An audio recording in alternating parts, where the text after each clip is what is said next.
मुझे। हम पाकिस्तान का किस्मत तब्दील करेंगे। आज ये पाकिस्तान और अवाम एक थे, एक हैं और एक रहेंगे।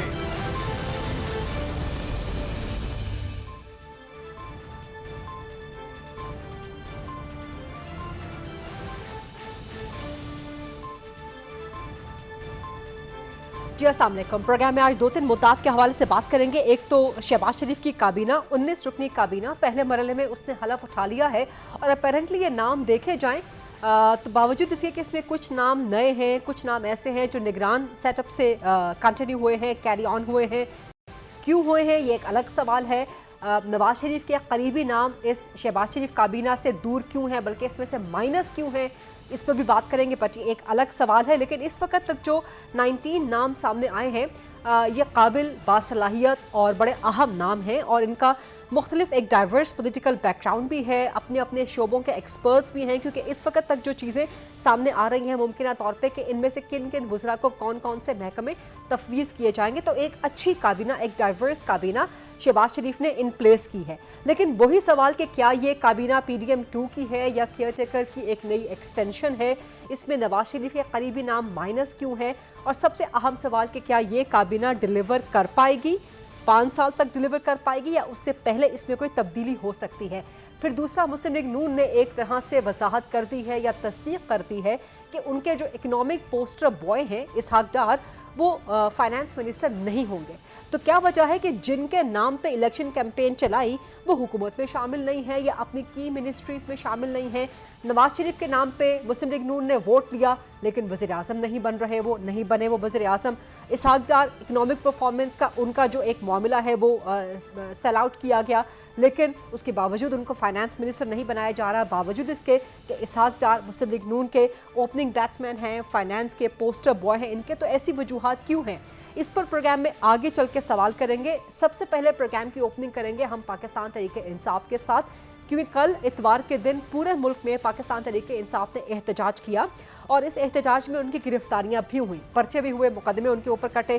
गिरफ्तारियां पंजाब में उनकी सबसे ज़्यादा हुई, इस्लामाबाद में उनके ऊपर पर्चे काटे गए और अब पाकिस्तान तहरीक इंसाफ मुतालबा कर रही है, बल्कि एक तरह से उसने ऐलान कर दिया है कि ईद के बाद इस हुकूमत के ख़िलाफ़, शहबाज शरीफ हुकूमत के ख़िलाफ़ दमादम मस्त कलंदर होगा। ये दमादम मस्त कलंदर पाकिस्तानी सियासत में कोई नई इस्तिलाह नहीं है, बहुत दफ़ा इस्तेमाल होती रही है, लेकिन जब भी इस्तेमाल हुई है फेल हुई है, नाकाम हुई है। तो किस तरह से पाकिस्तान तहरीक इंसाफ का प्लान क्या है, क्या वो शहबाज शरीफ हुकूमत को गिराना चाहेंगे ईद के बाद, किस तरह पार्लियामान के अंदर से गिराना चाहेंगे, पार्लियामान के बाहर से गिराना चाहेंगे, सड़कों पे एहतजाज धरनों के जरिए, इन्हीं पर सबसे पहले सवाल करेंगे। और इन सवालात के जवाब लेने के लिए मेरे साथ मौजूद है पाकिस्तान तहरीक इंसाफ के सीनियर मरकजी सरकर्दा रहनुमा आमिर डोगर साहब। अस्सलाम वालेकुम आमिर डोगर साहब, बहुत शुक्रिया प्रोग्राम के लिए वक्त देने पे। जो कल एहतजाज हुआ पाकिस्तान तहरीक इंसाफ का पूरे मुल्क में, सबसे ज़्यादा अरेस्ट आपके पंजाब में हुए, मुख्तलिफ पर्चे आप लोगों पे बने, इस्लामाबाद में पर्चे आप लोगों पे बने, ये सब कुछ काबिल मसम्मत है, नहीं होना चाहिए। लेकिन आज ही एक बार फिर पाकिस्तान तहरीक इंसाफ ने ऐलान कर दिया कि दमादम मस्त कलंदर होगा ईद के बाद। तो क्या मतलब है दमादम मस्त कलंदर से, प्लान क्या है ईद के बाद पाकिस्तान तहरीक इंसाफ का? कहा यह गया कि जी एक ग्रैंड अलायंस बना के जमातों का दमादम मस्त कलंदर किया जाएगा। वालेकुम अस्सलाम, बहुत शुक्रिया गरीदा। सबसे पहले तो आपको रमज़ान मुबारक का बाबरकत महीना शुरू है उसकी मुबारक, और दुआ है कि इस वक्त मुल्क जितने अंदरूनी और बैरूनी खलफ शारों का शिकार है, इस मुल्क में अल्लाह ताला तरक्की लाए, अमन लाए, और जो महंगाई की चक्की तले अवाम पिस रहे हैं अल्लाह उनको रिलीफ दे। और कल की जहाँ तक आपने बात की, कल जो मीडिया ने शर्मनाक मनाजिर दिखाए और कल जो पुरअमन एहतजाज के ऊपर जिस तरह मरियम नवाज़ की पुलिस चढ़ दौड़ी, और यूँ लग रहा था जैसे वो इतने घबराए हुए हैं कि पंजाब पुलिस, पंजाब ज़िला, पंजाब सूबा, लाहौर शहर, पिंडी शहर फतह करने जा रहे हैं। कोई शहर, कोई ज़िला ऐसा नहीं था जिसमें कल सुबह से ही ऐसी पोजीशन ली हुई थी पुलिस ने कि जैसे ही वो फतह करने जा रहे हैं या कोई उस सूबे पे खुदा ना खास्ता कोई हमला होने जा रहा है। हमने कई दिन पहले एक पुरअमन एहतजाज की कॉल दी, और आप देख सकती हैं पूरे पंजाब में ना किसी अमलाक को नुकसान पहुंचा, ना कोई सरकारी गाड़ी टूटी, ना कोई गमला टूटा, ना कहीं ट्रैफिक ब्लॉक हुई। लेकिन हमें किसी भी जगह पे इकट्ठा ही नहीं होने दिया और पुलिस वालों ने चुन चुन के गिन गिन के जिस तरह लोगों को गाड़ियों से उतारा, उनको मारा, पीटा, तशद्दुद का निशाना बनाया और दहशतगर्दी के सैकड़ों पर्चे दर्ज किए सीनियर लीडरशिप पर, सीनियर वकला के ऊपर। ये उस फस्तायत की बदतरीन कल दोबारा से एक मिसाल कायम की मरीम नवाज ने, जो जाली वज़ीर आला, जो कहने को तो कहती है कि जी मैं एक जमहूरियत के ज़रिए आई हूँ, एक जमहूरी प्रोसेस के ज़रिए ज़रूर आई है, लेकिन वो फार्म 47 की पैदावार है। अगर कल वो थोड़ा बहुत भी उसमें कोई होता शर्म या थोड़ी बहुत कोई उसमें इस बात की होती कि चलो इनसे आपने बल्ला ले लिया, लेवल प्लेइंग फील्ड ले ली, इनसे आपने निशानात ले लिए, इनसे आपने जीतों को हरवा दिया, इनसे खुसूसी नशिस्तें ले ली, तो चलो कम से कम एक पुरअमन एहतजाज करने का तो हक था, जो आईन पाकिस्तान हमें इस चीज़ की ज़मानत देता है कि बुनियादी हकूक़ की ज़मानत हमारा आइन हमें देता है, पुरअमन एहतजाज की इजाज़त हमें हमारा आइन देता है। ये कैसी रियासत है, ये कैसा मुल्क है, ये कौन सी जमहूरियत है कि इनका गुस्सा अभी तक तहरीक इंसाफ और उनके कारकुनों के हवाले से ठंडा ही नहीं हो रहा। इनका गुस्सा अभी ठंडा ही नहीं हो रहा। तो इस गुस्से के जवाब में जो आप ईद के बाद दमादम मस्त कलंदर करने जा रहे हैं, जो लतीफ़ खोसा ने एक तरह से ऐलान कर दिया है, इसका प्लान क्या है? आप लोग पार्लियामान के अंदर रह के कुछ करना चाह रहे हैं, दमादम मस्त कलंदर, या पार्लियामान के बाहर सड़कों पे और ग्रैंड अलायंस की जीडीए को साथ मिलाएंगे, जेजेआईफे को मिलाएंगे, जमात इस्लामी को मिलाएंगे? प्लान क्या है पीटीआई का? हमारा प्लान यही है कि जो लाइक माइंडेड हमारी पॉलिटिकल पार्टियां हैं, जो एक नुक्ते पे मुत्तफिक हैं कि धांधली हुई है, पाकिस्तान की तारीख का ये सबसे रिग्ड जानिबदार इलेक्शन था। इस इलेक्शन ने माजी के भी इलेक्शनों पे उंगलियां उठी हुई होंगी, माजी में भी आवाज़ें उठी होंगी, इसमें कोई शक नहीं कि मैं कहूँ कि 1970 के बाद कोई ऐसा इलेक्शन है जो साफ शफाफ हुआ है, नहीं हुआ। लेकिन इस इलेक्शन ने माजी के तमाम इलेक्शनों के रिकॉर्ड तोड़ दिए। ये दुनिया कह रही है, ये इंटरनेशनल ऑब्जर्वर्स कह रहे हैं, पिल डैट कह रहा है, ये यूरोपीय यूनियन कह रही है, ये पाकिस्तान का बच्चा कह रहा है, मीडिया कह रहा है। क्या ऐसा कभी हुआ है कि जो मकबूल तरीन पार्टी हो उससे उसका सिंबल ले लो, फिर अगर वो एक मौजज़े के बाद असम्बली में आ भी जाए उनसे उनकी ख़वातीन की खुसूसी नशिस्तें ले लो? ना पेट भर रहा है, ना अना की अभी तक तस्कीन हो रही है, ना गुस्सा ठंडा हो रहा है। हमने तो सुना था कि रियासत माँ होती है, शहरी जो रियासत के वो उनके हकूक़ का रियासत ख्याल करती है। अब हुकूमतें बना ली, प्रेसिडेंट बना लिया, वज़ीर आज़म बना ले, अब क्या हम कहाँ जाएं? आप बताएं। जब किसी को दीवार के साथ लगाओगे तो फिर क्या होगा? ग्रैंड अलायंस हम बनाने जा रहे हैं अपनी लाइक माइंडेड जमातों के साथ, और एक ही हमारा नुक्ता है कि इस इलेक्शन में जो धांधली हुई है, हमारा जो मैंडेट चुराया गया वो हमारा वापस दिया जाए। ठीक है, खुर्रम डोगर साहब आप कह रहे हैं कि जी, आमिर डोगर साहब आप कह रहे हैं कि ग्रैंड अलायंस बनाएंगे ईद के बाद, और एक ही उसका एजेंडा होगा कि मैंडेट वापस किया जाए। तो जो ईद के बाद ग्रैंड अलायंस बना के आप लोग एहतजाज करेंगे, उसमें वज़ीर आज़म शहबाज शरीफ का इस्तीफ़ा ये भी डिमांड हो सकता है, हुकूमत गिराने का भी आपका डिमांड हो सकता है? इस्तीफ़ा तो इसलिए लेना कि जो असली हुकूमत हो, ये तो जाली हुकूमत है, ये तो अपने वज़न तले खुद ही गिर जाएगी। आप देखें तो सही, मईशत खोखली है, 700 अरब रुपए की अदायगी करनी है। इस महीने जिन लोगों के ख़रीदा गैस के बिल आए हैं वो चीख रहे हैं। आज अभी रमज़ान का महीना शुरू हुआ है और आज शहर के अंदर, मुल्क के अंदर जो एशियाई खुर्दो नोश है वो आसमान से बातें कर रही हैं। आज लोग मारे मारे फिर रहे हैं जिन्होंने रमज़ान के महीने की तैयारी करनी है। अभी रमज़ान का महीना शुरू हुआ है और उसके बाद फिर बिजली के बिल्स अगले महीने आने हैं और फिर IMF मार्च में आना है। तो ये सारी की सारी जो ये टोटल आपको ये जो सारा नज़र आ रहा है कि ये बिठा दिया गया है हमारे ऊपर मुसल्लत करके PDM2 का टोला, ये इंशाल्लाह खुद ब खुद गिर जाएगा। इनसे ना ये मुल्क चलाया जाएगा, ना इनसे मईशत संभाली जाएगी। ये अपने बोझ के तले खुद गिरेंगे और फिर यकीनन इस मुल्क में एक आज़ाद, साफ, शफाफ इलेक्शन की ज़रूरत होगी और उसी से मुल्क में सियासी इस्तेकाम भी आएगा, मुआशी इस्तेकाम भी आएगा। मुझे ये असम्बली ज़्यादा देर चलती हुई नज़र नहीं आ रही। आप कह रहे हैं कि आपको असेंबली ज्यादा देर चलती हुई नजर नहीं आ रही, तो इस एक महीने के अंदर अंदर, क्योंकि ईद के बाद आपने एहतजाज करना है, तो ये रमज़ान का पूरा महीना है, इस एक महीने के अंदर अंदर कोई कानून साजी होती है, पार्लियामान में कोई आईनी, कोई पार्लियामानी कुछ ऐसे इकदामात अवाम के फलाह बहबूद के लिए जाते हैं, तो पाकिस्तान तहरीक इंसाफ की स्ट्रैटेजी क्या होगी कि आप लोग पार्लियामान के अंदर शोर शराबा करेंगे, हंगामा करेंगे, असेंबली को चलने नहीं देंगे? कौन सी कानून साजी? असेंबली के अंदर दो जमातें जो हैं वो एक दूसरे के साथ मुनाफकाना पॉलिसी अपनाए हुए हैं कि हम वोट तो देंगे, हुकूमत का हिस्सा नहीं बनेंगे, वजारतें नहीं लेंगे, स्टैंडिंग कमेटियाँ लेंगे, सदर हमारा, गवर्नर उसका। कौन सी हुकूमत? ये तो बंदर बांट है, और जिसमें नुकसान किसका हो रहा है? मुल्क का। आज पाकिस्तान के शहरियों की हालत तो देखें क्या हो रही है। जो लोग शाम से निकले अपने घरों से रमज़ान की तैयारी के लिए, ख़रीदो फरोख्त के लिए, लोग मजबूर हो गए हैं। क्या करें लोग? आगे जरा जो सैलाब और आ रहा है और जो माशी सूरत हाल बिगड़ती नज़र आ रही है, मुझे तो लग रहा है कि पता नहीं इस मुल्क के क्या होगा। अल्लाह ताला माफ़ करे, एक बाबरकत महीने की आज शुरुआत है। मैं तो दुआ ही कर सकता हूँ कि अल्लाह इस मुल्क पे खैर कर, और अल्लाह तूने ही इस शर से खैर का रास्ता निकालना है। ये मुल्क हमारे बुज़ुर्गों ने बड़ी कुर्बानियों के साथ बनाया था। अल्लाह इस मुल्क पर रहम कर और हमें इन हुक्मरानों से जान छुड़ा, और कोई इंसाफ का बोल बाला हो, कोई आइन और कानून की बात हो। अगर जमहूरियत के ज़रिए इस मुल्क में चलना है तो ऐसी जमहूरियत से तो अल्लाह ताला हम बाज आए। ये जो जमहूरियत हम पर मुसल्लत की गई है।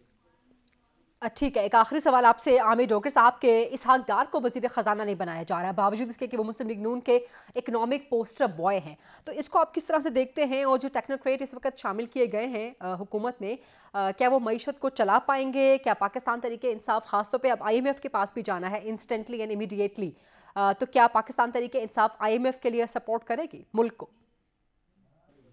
देखिए, उनका जो नए हमारे वज़ीर ख़जाना आ रहे हैं, उनका वो बैंकर हैं, बैंक्स का उनका तजुर्बा, और सुना ही है कि वो IMF ही अपने बंदे लेकर आते हैं। IMF के प्रो IMF है, और IMF के साथ वो बेहतर डील कर सकेंगे। देखिए, इस कर्ज के, इस मुल्क को चलाने के लिए कर्ज लेना, फिर उस कर्ज के ऊपर फिर कर्ज लेना, अपनी कौम के ऊपर महंगाई करनी, टैक्सेस बढ़ाने, GST बढ़ाना, ये हल नहीं है। ये हल नहीं है। हल यही है कि जब तक आप अब इस मुल्क में सियासी इस्तेकाम नहीं लाएंगे, लॉन्ग टर्म प्लानिंग नहीं करेंगे, और तमाम स्टेक होल्डर को ऑन बोर्ड नहीं करेंगे, रूल ऑफ लॉ नहीं होगा, इन अदालतें इंसाफ नहीं करेंगी, जिसका मैंडेट उसको नहीं मुसल्लत करेंगे, उसको तस्लीम करेंगे, उस वक्त तक ये जो मुसल्लत करदा फैसले हैं, ये इनसे मुशत ख़राब होएगी। दिन ब दिन आप कर्ज़ों तले दबते चले जाएंगे। ये हल नहीं है। साल चला लेंगे, 2 साल चला लेंगे, पाकिस्तान तो इस तरह बड़ी अलार्मिंग पोजीशन पर खड़ा हुआ जो हमारी इकोनॉमी की सूरत हाल है। ठीक है, बहुत बहुत शुक्रिया आमिर डोगर साहब, पाकिस्तान तहरीक इंसाफ के मरकजी सरकर्दा रहनुमा हमसे बात कर रहे थे। प्रोग्राम में एक छोटी सी ब्रेक लेते हैं। ब्रेक के बाद जब वापस आएंगे तो सवाल करेंगे कि शहबाज काबीना में नवाज शरीफ के करीबी लोग माइनस क्यों हैं? क्या उन पे भी कोई रेड क्रॉस, कोई रेड निशान लग चुका है या लगा हुआ है? इस पे सवाल करेंगे, और दीगर सवालात काबीना की परफॉर्मेंस वगैरह के हवाले से after short break. Stay with us. जी, welcome back of the break. 19 रुकनी शहबाज काबीना इन प्लेस आ गई है, हलफ उठा लिया है, महकमे भी तफवीज़ होना शुरू हो गए हैं। आज काबीना का पहला इजलास था जो कि इत्तलात के मुताबिक इस वक्त तक भी जारी है, लेकिन बहुत से सवालात हैं शहबाज काबीना को लेके, और इसके अलावा मुस्लिम लीग नून की हुकूमतों के कंडक्ट को लेके। तो इन्हीं सवालात का जवाब लेने की कोशिश करेंगे। मेरे साथ मौजूद हैं मुस्लिम लीग नून के सीनियर मरकजी सरकर्दा रहनुमा और साबिका कई बार के विफाकी वज़ीर खुर्रम दस्तगीर खान साहब। अस्सलाम वालेकुम खुर्रम दस्तगीर खान साहब, बहुत शुक्रिया प्रोग्राम के लिए वक्त निकालने पे। 19 रुकनी शहबाज काबीना इन प्लेस आ गई है, इसके हवाले से आपसे सवाल करने हैं, बड़े अहम है, लेकिन वो ज़रा आगे चल के पहले जो मुस्लिम लीग नून का हुकूमती कंडक्ट सामने आया है। कल पाकिस्तान तहरीक इंसाफ ने पूरे मुल्क में एहतजाज किया, सबसे ज़्यादा गिरफ्तारियाँ पंजाब में हुई, इस्लामाबाद में भी पर्चे मुकदमे काटे गए, कार्य सरकार में मुदाखलत के वगैरह वगैरह, अमन व अमान में नक्स पैदा करने के जो हर सियासी कारकुन आप लोगों के खिलाफ भी बहुत हुए वो मुकदमात। तो क्या मुस्लिम लीग नून की हुकूमत, विफाकी हुकूमत, पंजाब हुकूमत इस तरह से मुखालिफ सियासी जमातों के खिलाफ कदम लगाएगी? नंबर 1, और दूसरा कि अपोजिशन इसके बावजूद बाज नहीं आ रही और ईद के बाद ग्रैंड अलायंस बना के आपके खिलाफ एक दमादम मसक़ल अंदर करना चाहती है। खुर्रम साहब। जी, अगर तो आप कल के एहतजाज को सिर्फ कल तक ही महदूद रखेंगी तो बहुत अच्छे आर्गुमेंट्स हैं, लेकिन हकीकत ये है कि ये वो लोग हैं जिन्होंने अभी चंद दिन पहले स्पीकर के इंतखाब पर ये धमकी दी थी कि ये बाजू तोड़ेंगे, ये टांगें तोड़ेंगे। और ये वही लोग हैं जिन्होंने आज से ज्यादा महीने नहीं गुजरे इसी लाहौर की सड़कों पर पंजाब पुलिस को डंडे मारे थे, पेट्रोल बम फेंके थे, उनकी गाड़ियां नजर आतिश की थी और नहर में फेंकी थी। तो लिहाजा एक आप कह सकते हैं कि तशद्दुद का रिकॉर्ड है, उसको सामने रख कर ही ये फैसले किए जा रहे हैं। तो लेकिन अभी भी मेरी ये तवक्को है कि मुस्लिम लीग नून की जो हुकूमत है, इस्लामाबाद में जैसे कोई ऐसा वाकया नहीं हुआ और वहां एक पुरअमन एहतजाज हुआ, तो लाहौर में भी वक्त के साथ जो है अगर पुरअमन एहतजाज होते हैं तो जमहूरियत का हिस्सा है, जरूर एहतजाज करें। लेकिन हमें एक और चीज जो सीखनी है और जरूर इर्तका होना चाहिए सियासत का कि हम सब का ख्याल है कि एहतजाज वो अच्छा है जिससे सड़कें बंद हों, कारोबार बंद हों, रोजगार बंद हों। तो अब वक्त आ गया कि ऐसे पुरअमन एहतजाज की तरफ बढ़ा जाए जिससे दूसरे शहरियों की जिंदगियां मुतासर ना हों। ठीक है, ये तो आपने खुर्रम दस्तगीर खान साहब जवाब दे दिया जो कल का एहतजाज था। इसके अलावा ईद के बाद अपोजिशन एक ग्रैंड अलायंस बनाना चाह रही है। पाकिस्तान तहरीक इंसाफ कह रही है कि हम जीडीए को साथ मिलाएंगे, जमात इस्लामी को मिलाएंगे, मौलाना फजल रहमान को मिलाएंगे और ईद के बाद दमादम मस्क का अंदर करेंगे। तो हुकूमत के लिए खतरे की घंटी अभी से बज गई है? जी नहीं, खतरा कोई नहीं है। ये बाजू हमारे आजमाए हुए हैं। अच्छा। 2013 से 18 तक तो इन्होंने कई दफा दमादम मस्त कर अंदर किया, लेकिन अल्हम्दुलिल्लाह मुस्लिम लीग नून की हुकूमत ने अपनी जो मुद्दत थी वो पूरी की, अगरचे वजीर आजम नवाज शरीफ पर एक बहुत ही नाइंसाफी और नाहक फैसला किया गया। तो लिहाजा ये एहतजाज रखें, और यही इसीलिए मैंने जो आपसे बात की है कि अगर तो पुरअमन एहतजाज होगा तो पुरअमन एहतजाज असल में पाकिस्तान की सियासत में उसे दमादम मस्त कर अंदर समझा नहीं जाता। लेकिन अब अगर हमें आगे बढ़ना है और जमहूरियत की मजबूती और इस्तेकाम का भी ये तकाजा है कि अब हमारे तमाम एहतजाज जो हैं उनमें कहीं भी ना सिर्फ तशद्दुद ना हो, बल्कि दूसरे शहरियों की जिंदगियों को मुतासिर करना ना हो, कारोबार बंद करना ना हो, दरख्तों को आग लगाना ना हो और सड़कें रोकना ना हो, ताकि लोगों की जो जिंदगी है वो मामूल के मुताबिक चले और आप अपना एहतजाज भी करें। ठीक है। अच्छा सर, खुर्रम साहब, शहबाज शरीफ की 19 रुकनी काबीना आज सामने आ चुकी है। इसमें नवाज शरीफ के करीबी लोग बशमूल आपके वो शामिल क्यों नहीं है? क्या नवाज शरीफ के अलावा उनके करीबी लोग, उनके नामों पर भी रुकावट है, एतराज़ है? कोई रेड क्रॉस, कोई सुर्ख कांटा लग चुका है, कोई सुर्ख फीता है जो कटने में नहीं आ रहा? और इस काबीना में निगरान सेटअप के लोगों को लेने की ज़रूरत क्यों पेश आई? और नवाज शरीफ के करीबी लोग शामिल क्यों नहीं है ज़्यादा अक्सरियत में? जी जरूर जी, पहले तो ये है कि हम सब लोग जो मुस्लिम लीग नून के कारकुन हैं, हम पार्लियामान में या कि काबीना में हों या ना हो, हम सब इस वक्त पुरअज़म हैं कि हमें ये जो पंजाब की हुकूमत है मरीम नवाज साहिबा की और वफाक में शहबाज शरीफ साहब की हुकूमत है, उसको कामयाब करना है और जिस तरीके से भी हम उसको सपोर्ट कर सकें वो हम करेंगे इंशाल्लाह। दूसरा, डार साहब का जो मामला है वो बेहतर तो वही बता सकते हैं कि उनकी ये चॉइस की हुई। मैं सिर्फ कयास कर सकता हूं कि जो पिछले पीडीएम की हुकूमत में जो ताखीर हुई आईएमएफ के प्रोग्राम लेने में, तो उससे सबक सीख कर ही कोशिश की जा रही है कि एक नई टीम लाई जाए जो जल्द अज जल्द आईएमएफ के साथ जो नया प्रोग्राम है वो निगोशिएट कर ले। और अगर अगले चंद हफ्तों में ये प्रोग्राम निगोशिएट हो जाता है तो फिर आने वाले महीनों में एक तो बेयकीनी की फजा खत्म होगी और दूसरा ये कि पाकिस्तान की मईशत को इस्तेकाम भी मिलेगा। ठीक है सर, लेकिन आपने इसहाक डार के हवाले से कहा कि सोचा ये गया शायद कि जो आईएमएफ के पास जाने में पीडीएम की हुकूमत में ताख़ीर हुई, इस वजह से नए लोग लाए जाएं। आप भी इसमें शामिल नहीं हैं, नवाज शरीफ के दीगर लोग इसमें शामिल नहीं हैं, तो आप ये कह रहे हैं, तस्दीक कर रहे हैं कि नवाज शरीफ के करीबी लोगों पे कोई रेड क्रॉस नहीं है, कोई सुर्ख कांटे का निशान नहीं है? जी नहीं, देखिए, शहबाज शरीफ साहब बतौर वजीर आजम उनका मुकम्मल इस्तेकाक है कि वो जिन मर्द व खवातीन को बेहतर समझें हुकूमत चलाने के लिए वो उन्हें अपनी काबीना का हिस्सा बनाए। उसके अंदर जो अगर कोई पैटर्न लोग देख रहे हैं वो उनका हुस्न नजर है, लेकिन शहबाज साहब ने अपनी सोच के मुताबिक जो बेहतरीन लोग मुख्तलिफ जिम्मेदारियों के लिए ले सकते थे उनका इंतखाब किया है। और असल तो टेस्ट इसकी डिलीवरी का है कि ये जो इंतखाब आज हुआ है, क्या ये लोग डिलीवर कर पाएंगे? तो अगर कर पाएंगे तो इंतखाब दुरुस्त होगा, नहीं कर पाएंगे तो फिर नए लोग आ जाएंगे। ये बड़ी अहम बात की है खुर्रम दस्तगीर खान साहब आपने कि जो लोग अभी काबीना में हैं अगर ये डिलीवर कर लेंगे तो ठीक, नहीं कर पाएंगे तो नए लोग आ जाएंगे। यानी कि अभी से मुस्लिम लीग नून के अंदर ये सोच मौजूद है कि change of government, change of cabinet हो सकती है। चेंज ऑफ गवर्नमेंट नहीं है जी, काबीना के लोग बदले जा सकते हैं, क्योंकि ये एक बहुत ही अहम हम दोराहे पर आकर, पाकिस्तान में तो खैर हमेशा ही कहा जाता है, लेकिन बहुत ही मुश्किल वक्त है पाकिस्तान की मईशत को चलाने के हवाले से। और अगर वफाक में मुआशी मामला दुरुस्त नहीं होंगे तो फिर सूबों पर भी उसका बराह रास्त असर पड़ेगा। तो लिहाजा यहाँ बेहद जरूरी है कि ये जो हुकूमत शहबाज साहब की सरबराही में कायम हुई है, ये कामयाब हो और पाकिस्तान के लोगों को डिलीवर करे। और मरीम नवाज साहबा की जो पंजाब की हुकूमत है वो कामयाब हो और पंजाब के अवाम को डिलीवर करे, क्योंकि इसके साथ मुस्लिम लीग नून का सियासी मुस्तकबिल जुड़ा हुआ है।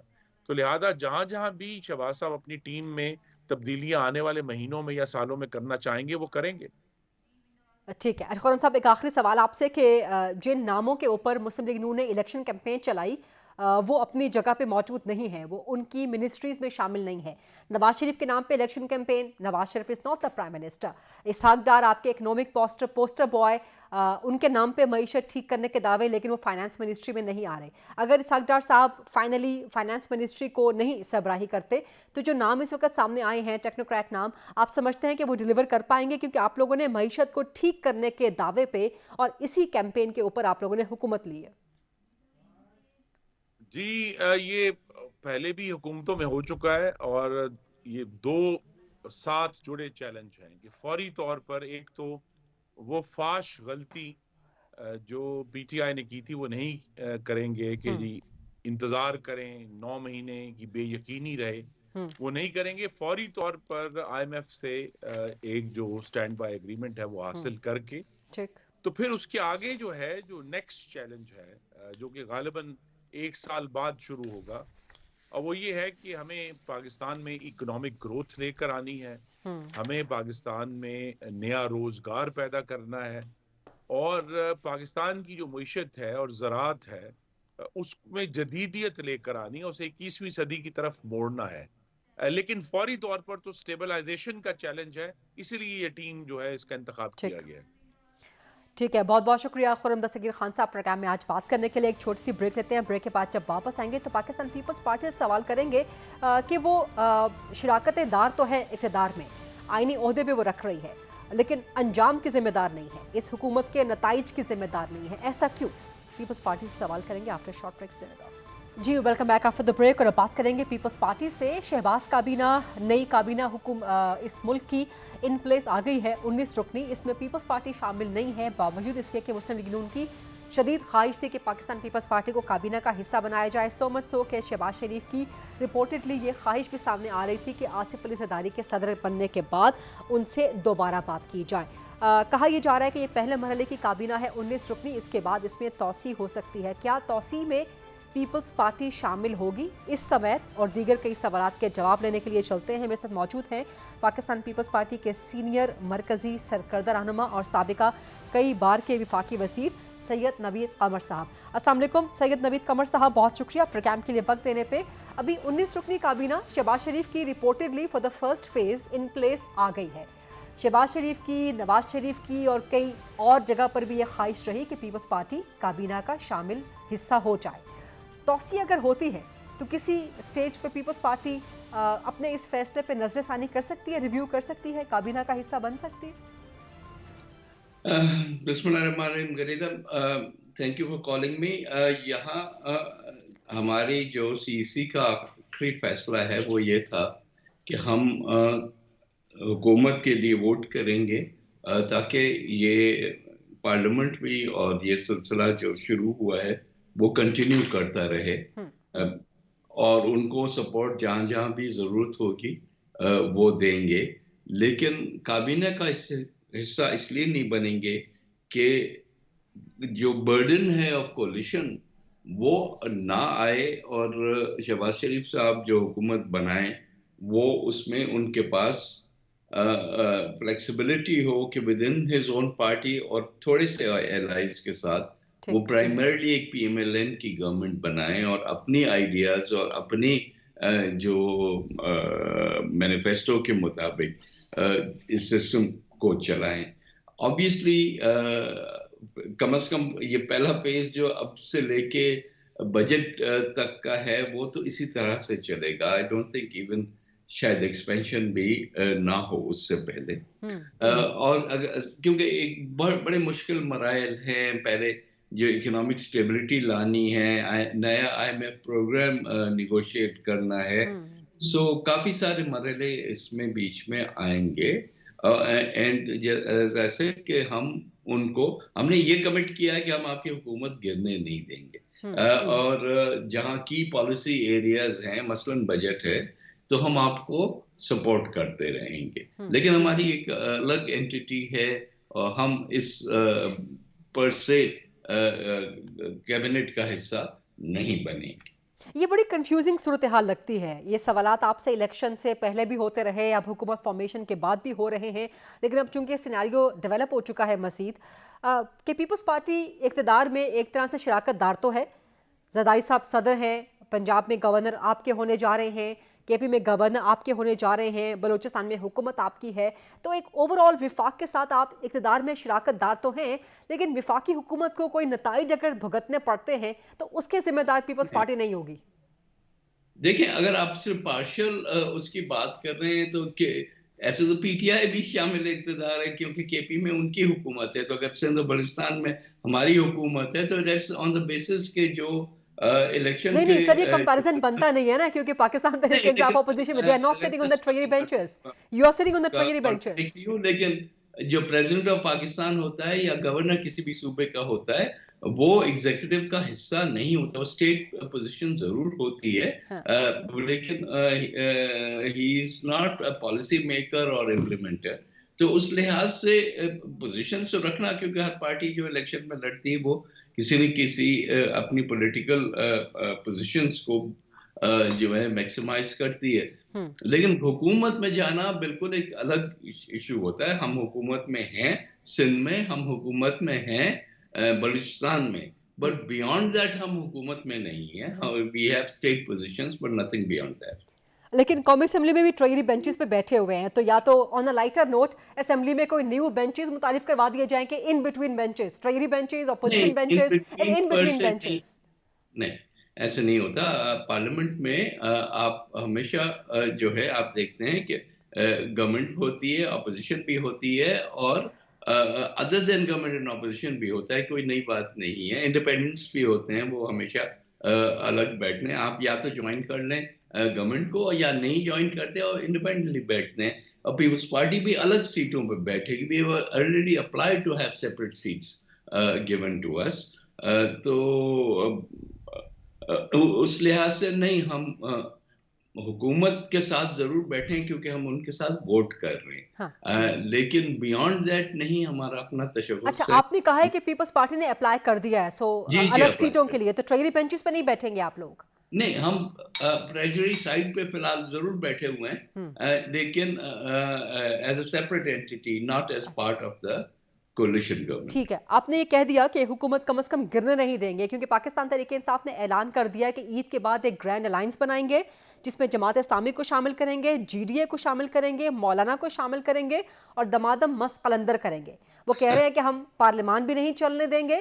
तो अगर पार्लियामान में कानून साजी ना हो, इजलासों को चलने ना दिया जाए और बाहर सड़कों को ब्लॉक कर दिया जाए, अपोजिशन सारी सड़कों पे हो, तो हुकूमत कैसे चल पाएगी?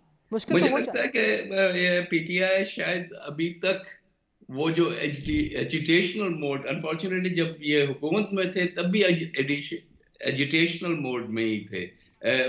पार्लियामेंट को हमेशा गवर्नमेंट ठंडा चलाने की कोशिश करती है, और गवर्नमेंट जो है, ऑपोजिशन जो है वो गरम करती है पार्लियामेंट को, और गवर्नमेंट जो है उसको ठंडा करती है। पीटीआई जब गवर्नमेंट में भी थी तो आपको याद है कि वहीं से सारी प्रोवोकेशन आती थी। तो और वो कंटिन्यू कर रही है to this day. Now how does that serve PTI's political interest और पाकिस्तान पीपल्स इंटरेस्ट, ये मुझे नहीं पता। मेरी ख्वाहिश या कम से कम उनसे जितनी भी हमारी इंटरेक्शन होती है वो ये है कि ठीक है, एहतजाज आप कर लें, आप रिकॉर्ड भी करा लें, लेकिन at the end of the day issues जब आएंगे तो ये मोड जो है वो लोगों को तो किसी सूरत में हेल्प नहीं करता ना। एक ही पॉइंट पे आप कितना टाइम तक जो है चलाएंगे। तो आप इससे निपटेंगे कैसे? या आपका Muslim League? Can I complete my sentence? जी, श्योर सर। मेरे हिसाब से ये पहली दफा है कि पार्लियामेंट स्ट्रांग है और गवर्नमेंट कमजोर है। पार्लियामेंट अगर अपने आप को असर्ट करना चाहे तो it can go beyond the governments agenda. तो उसके लिए तो आपको होमवर्क की जरूरत है, उसके लिए आपको लेजिस्लेशन और पार्लियामेंट्री टूल्स की जरूरत है।